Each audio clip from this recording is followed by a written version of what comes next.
Справляют дни рождения, по-разному бывает. Кто любит просто дома, кто в гостях, кто в кабаках. А я свой день рождения на улице справляю, с фуфырика в кармане и с гармошкой в руках.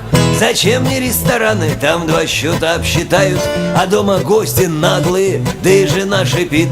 А так стою на улице, стою себе, играю и жду, когда волшебник в вертолете прилетит. Пою с улыбкой на лице, и не понять прохожим, зачем стою на улице с такой веселой рожей.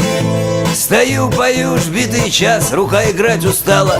Уже пол-литра скушал я, волшебников все нет. Чего это трудно вдруг у нас с волшебниками стало? Шалят чего-то мужики, не знаю, в чем секрет.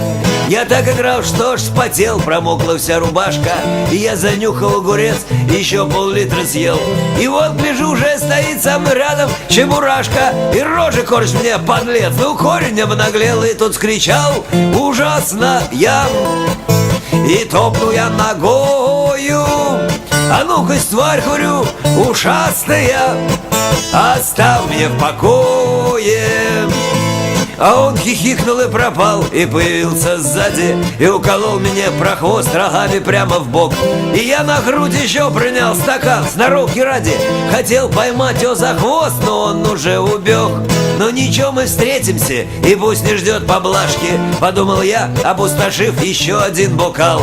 Ведь ежели, кажется, так на вроде этой самой чебурашки начнет наглеть, подумал я, подумал и упал. Я лежу и вижу, вдруг подлетает прямо к телу голубой вертолет, и пропеллер синим светом мигает, и в нем волшебников сидит целый взвод. Я навстречу к ним, мол, здорово, ребята, доставай скорей презент, провиант. А навстречу мне волшебник усатый, симпатичный в звании младший сержант. Он к мне в волшебной форме подходит, я привстал, он руку мне подает, тихо так обнял и с улыбкой заводит в этот самый голубой вертолет. Вот же, думаю, дождался успеха, сейчас начнут подарки мне раздавать.